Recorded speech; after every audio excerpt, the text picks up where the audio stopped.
फिल्में देखने क्यों जाते हैं आप थिएटर में? सीधा जवाब एक ही है, एंटरटेन होने, अपनी क्योटिक लाइफ से एक ब्रेक लेने के लिए, है ना? अब ये बताइए कि फिल्में क्या सिर्फ एंटरटेन करने के लिए ही बनाई जाती हैं? हाँ? नहीं। जो लोग ये सोचते हैं कि फिल्म सिर्फ मनोरंजन के लिए बनाई जाती है, तो हटाइए अपनी आंखों से पट्टी जितनी जल्दी हो सके, क्योंकि आप ही के अंदर बाद में एक तरह की झुल्लाहट आ जाएगी। खैर, इन दिनों एक फिल्म की चर्चा काफी जोर से फिल्मी गलियारों में हो रही है। नाम है 80। 80 क्यों?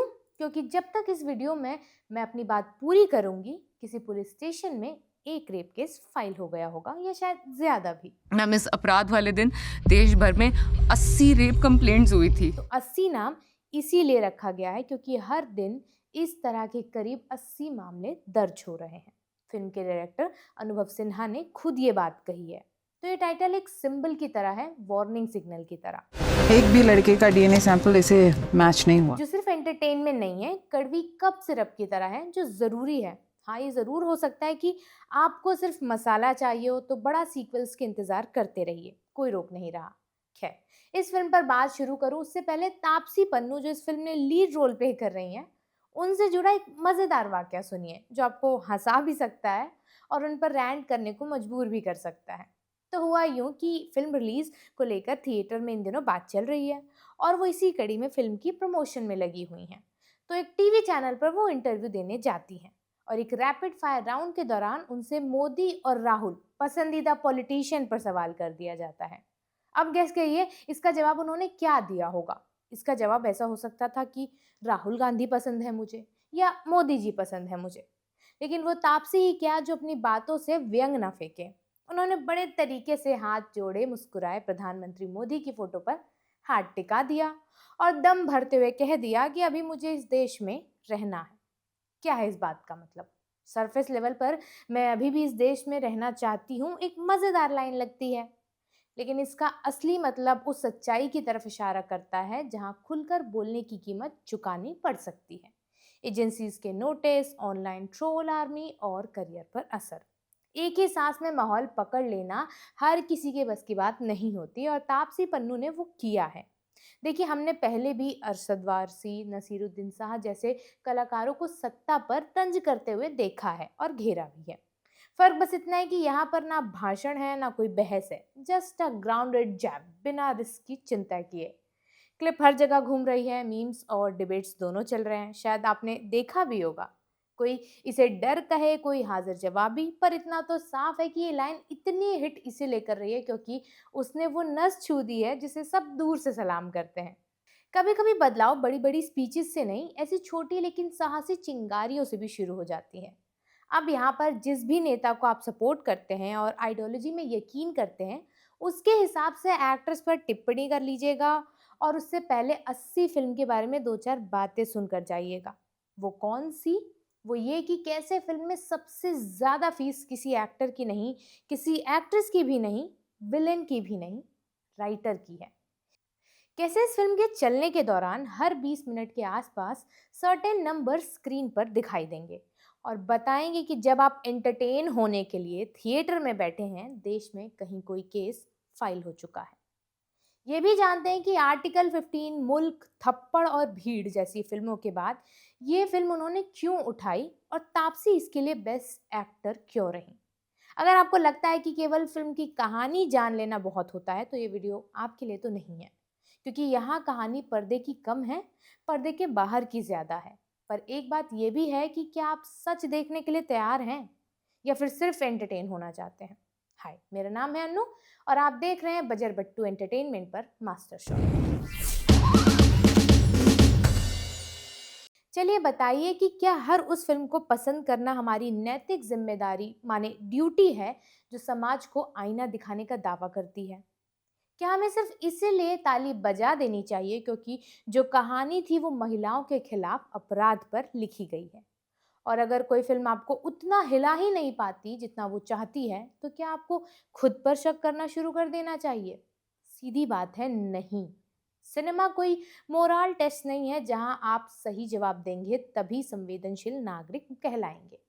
लेकिन यही वो अनकंफर्टेबल ट्रुथ भी है जिससे हिंदी फिल्म इंडस्ट्री अक्सर दूरी बनाकर चलती है, क्योंकि सवाल टिकट विंडो पर नहीं, दिमाग के अंदर हिट करते हैं। और दिमाग वाले सवाल मेजरली बॉक्स ऑफिस फ्रेंडली नहीं होते। फिर भी कुछ फिल्म मेकर ऐसे हैं जिन्हें ये रिस्क मंजूर होता है। अनुभव सिन्हा उन्हीं में से एक हैं और उनकी फिल्म 80 इसी असहज परंपरा को आगे बढ़ा रही है। अनुभव सिन्हा का सिनेमा हमेशा से ही अलग स्टैंड करता नजर आया है। उनकी फिल्मों में कैमरा एंटरटेनमेंट से ज्यादा इंटेरोगेशन करता है। आर्टिकल 15 में उन्होंने जाति की असलियत को बिना फिल्टर के रखा था। थप्पड़ में रिश्तों के भीतर छिपी नॉर्मलाइज्ड हिंसा को एक्सपोज किया था। भीड़ से उन्होंने कोरोना के दिनों की तस्वीर स्क्रीन पर उतारी थी, जहां भारत के लोगों की अलग अलग तस्वीर दिखती है। उनका पैटर्न साफ है, वो दर्शक को आराम नहीं देते, बेचैन करने लगते हैं। उनके किरदार हीरो नहीं लगते, which is the best thing so far. उनके क्लाइमेक्स जीत नहीं देते, सवाल छोड़ते हैं। और यही स्टाइल 80 में और भी ब्लंट तरीके से दिखाई देता है, क्योंकि यहाँ मुद्दा ऐसा है जिससे लोग न्यूज़ में तो बात कर लेते हैं, लेकिन थिएटर में देखना अवॉइड ही करते हैं। फिल्म की कहानी एक ऐसी रात से शुरू होती है जो खत्म नहीं होती। परिमा नाम की एक महिला जो शहर में अपनी रोजमर्रा की जिंदगी जी रही है, आपकी हमारी तरह, एक रात मेट्रो से देर से निकलती है। बस यही वो पहली गलती है जिसे हमारा समाज अक्सर गिनता है, जैसे अपराधी से पहले टाइमिंग कट घड़े में खड़ी हो। उसके बाद जो होता है वो किसी फिल्मी ट्विस्ट की तरह नहीं, बल्कि डरावनी खबरों जैसा है, जिनमें हम स्क्रॉल करके आगे बढ़ जाते हैं। उसका अपहरण होता है, चलती गाड़ी में उसके साथ बलात्कार होता है, उसे बुरी तरह पीटा जाता है, एक आंख लगभग चली जाती है, उसका वीडियो बनाया जाता है और उसे रेलवे ट्रैक पर मरने के लिए छोड़ दिया जाता है। कोई राहगीर उसे देखता है, अस्पताल पहुंचाता है, केस दर्ज होता है, आरोपी पकड़े जाते हैं और फिर कहानी उस मोड़ पर पहुंचती है जहां भारतीय दर्शक अक्सर चिढ़ जाते हैं। सबूत कमजोर है, गवाही जटिल है और न्याय उतना सीधा नहीं जितना फिल्मों में दिखाया जाता है। And hence the case is irrelevant. Film की लाइन है ये। परिमा का किरदार कनी कुसरुती निभाती हैं और उनकी परफॉर्मेंस में कोई मेलोड्रामा नहीं है। आपने इन्हें पिछले साल पायल कपाड़िया की film All We Imagine as Light में देखा होगा, जिसे दुनिया भर के फिल्म फेस्टिवल में सम्मान मिला था। इसके अलावा ऋचा चड्ढा की film as producers Girls Will Be Girls में भी इन्होंने काम किया है। अब कनी को मेन स्ट्रीम हिंदी फिल्म में देखना भी काफी सुखद है। उनका किरदार मूवी में चीखता नहीं है, जैसे ट्रॉमा एक साथ नहीं टुकड़ों में टूटकर इंसान पर गिरता है, कुछ वैसा दिखता है। उनका चेहरा कई बार खाली दिखता है और वही खालीपन सबसे ज्यादा बोलता है। उनके पति विनय के रोल में मोहम्मद जिशान आयूब हैं और यहाँ फिल्म बड़ा दिलचस्प मोड़ लेती है। बॉलीवुड का ट्रेडिशनल पति या तो बदला लेने निकल पड़ता है या कोर्ट में गरजता है, लेकिन विनय बस साथ देता है, सपोर्ट करता है। वो कानून नहीं तोड़ता, खून नहीं मांगता, कैमरे के सामने मर्द साबित होने की लड़ाई नहीं लड़ता। वो बस अपनी पत्नी के बगल में बैठता है, उसे ऑफिस छोड़ता है, बालकनी में खामोश खड़ा रहता है और अपने बच्चे को समझाने की कोशिश करता है कि दुनिया अचानक इतनी डरावनी क्यों हो गई है। ये किरदार शायद फिल्म का सबसे बड़ा स्टेटमेंट है कि सपोर्ट हमेशा शोर मचाकर नहीं दिया जाता। केस लड़ने आती हैं वकील रावी, जिन्हें तापसी पन्नू निभा रही हैं। तापसी का करियर देखिए तो एक पैटर्न दिखाई देता है उसमें भी। ग्लैमरस स्टारडम की जगह वो कंटेंट ड्रिवन सिनेमा प्रेफर करती हैं। पिंक से लेकर मुल्क तक उन्होंने अक्सर उन कहानियों को चुना जहां किरदार बहस पैदा करे। यहाँ भी उनकी रावी कोई फायर ब्रांड स्पीच देने वाली फिल्मी वकील नहीं है। वो सिस्टम से थकी हुई है, कानून की सीमाएं जानती हैं और उसे पता है कि सच और साबित सच दो अलग चीजें हैं। उनका किरदार बताता है कि न्याय व्यवस्था में काम करने वाले लोग भी कई बार हार नहीं मानते, बस चुपचाप लड़ते ही रहते हैं। कोर्ट रूम में जज के रूप में रेवती सख्त लेकिन मानवीय दिखाई देती हैं। उनके सामने हर दिन वही कंपल्शन है, जो सच लगता है कि वो साबित नहीं होता और जो साबित होता है वो हमेशा पूरा सच नहीं होता। फिल्म का बड़ा हिस्सा कोर्ट के बाहर घटता है, घर के अंदर, कमरों में, चुप्पियों में। एक सीन में परिमा अपने पति के स्पर्श से सिहर जाती है और फिर खुद उसके हाथ अपने सिर पर रख लेती है, जैसे शरीर और दिमाग दो अलग भाषाएं बोल रहा हो। ये सीन देखना आसान नहीं और शायद यही मकसद है। फिल्म बार बार याद दिलाती है कि यौन हिंसा सिर्फ एक रात का अपराध नहीं होता, बल्कि उसके बाद की हर सुबह में जिंदा रहने वाली चीज हो जाती है। एक खास चीज और है जो अनुभव सिन्हा ने फिल्म में जोड़ी है, और वो है हर 20 मिनट पर फिल्म स्क्रीन को लाल करना। स्क्रीन लाल हो जाती है और एक आंकड़ा यानी स्टैट सामने आता है कि देश में हर 20 मिनट में एक महिला के साथ बलात्कार होता है। ये सिनेमैटिक ट्रिक नहीं है, एक झटका है। जैसे फिल्म कह रही हो, अगर कहानी में खो रहे हो तो ज़रा बाहर की दुनिया में भी देख लो। फोर्थ वॉल तोड़ने का ये तरीका दर्शक को पैसिव रहने नहीं देता। आप चाहे पॉपकॉर्न लेकर बैठे हों, फिल्म आपको याद दिलाती रहती है कि ये फिक्शन और रियलिटी की दूरी उतनी नहीं जितनी हम मानना चाहते हैं। फिल्म सिर्फ महिला के दर्द पर नहीं रुकती, ये मर्दों को भी कटघरे में खड़ा करती है। विलेन बनाकर नहीं, सिस्टम का हिस्सा दिखाकर। पैट्रियार्की यहाँ कोई भाषण नहीं, एक बैकग्राउंड नॉइस की तरह है जो हर किरदार की सोच को आकार देती है। जब एक आरोपी कहता है कि रेप तब तक संभव नहीं जब तक महिला सहभागी ना हो, तो थिएटर में सन्नाटा छा जाता है। डायलॉग गंदा है ना, लेकिन डरावना इसीलिए भी लगता है क्योंकि समाज में ऐसी बातें अनसुनी नहीं है। Drawing room, TV debate, WhatsApp university, ये लॉजिक कई तरह के भेस लिए घूमता रहता है। फिल्म हमें मजबूर करती है कि हम इसे बिना चैनल बदले सुने। फिल्म का एक मजबूत ट्रैक बच्चों पर भी है। सवाल उठाता है कि क्या हम अपने बच्चों को सिर्फ मार्क्स, कोडिंग, एआई और करियर सिखा रहे हैं, या सहानुभूति, सहमति और सम्मान भी सिखा रहे हैं? क्या हम लड़कों को मर्द बनो सिखाते सिखाते इंसान बनना भूल रहे हैं? फिल्म ये दावा नहीं करती कि उसके पास जवाब है, वो बस सवालों को टेबल पर रख देती है, और कई दर्शकों के लिए ये असुविधाजनक हो सकता है।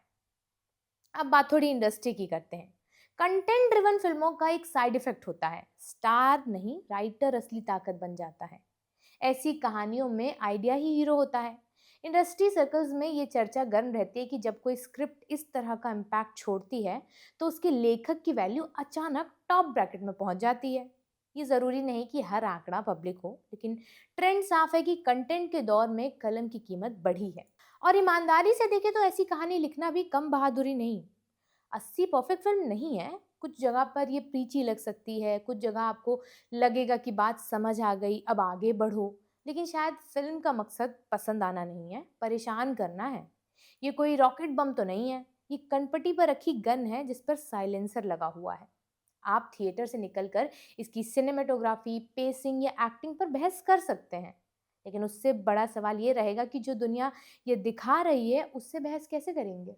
क्योंकि कहीं ना कहीं किसी शहर में, किसी गली में कोई कहानी हर 20 मिनट में शुरू हो रही है या खत्म। और आखिर में असली बहस यहीं से जन्म लेती है। क्या न्याय का मतलब सिर्फ सजा है? क्या क्लोजर नाम की कोई चीज़ भी होती है? अगर शरीर बच जाए पर भरोसा टूट जाए तो उसकी भरपाई कौन करता है? क्या मुआवजा डर को मिटा सकता है? क्या समाज पीड़िता को इंसान की तरह देख पाता है या हमेशा घटना की तरह देखता है? और सबसे बड़ा सवाल, क्या हम सच में बदलना चाहते हैं या बस फिल्मों में सिर हिलाकर घर आ जाना चाहते हैं? अगर किसी फिल्म के खत्म होने के बाद भी दिमाग में शोर चलता रहे, कमेंट सेक्शन में बहस छिड़ जाए, दोस्तों के बीच असहमति हो जाए, तो शायद सिनेमा ने अपना काम कर दिया है। क्योंकि एंटरटेनमेंट आपको 2 घंटे भुला देता है, लेकिन सवाल आपको लंबे समय तक पकड़ कर रखता है। 80 वही सवाल छोड़ती है। अब जवाब दर्शक के पास है और शायद यहीं से ज़रूरी बात बन जाती है। इसके बाद कमेंट सेक्शन में आप अपनी बात शुरू करिएगा और बताइएगा कि इस फिल्म को आप देखेंगे या नहीं देखेंगे। साथ ही वीडियो अगर आपको पसंद आया है या कहिए कि आप मेरी बात से सहमत हैं, तो बजर बट्टू एंटरटेनमेंट को सब्सक्राइब करके ज़रूर जाइएगा ताकि ऐसी ज़रूरी वीडियोस की आवाजाहट चलती रहे।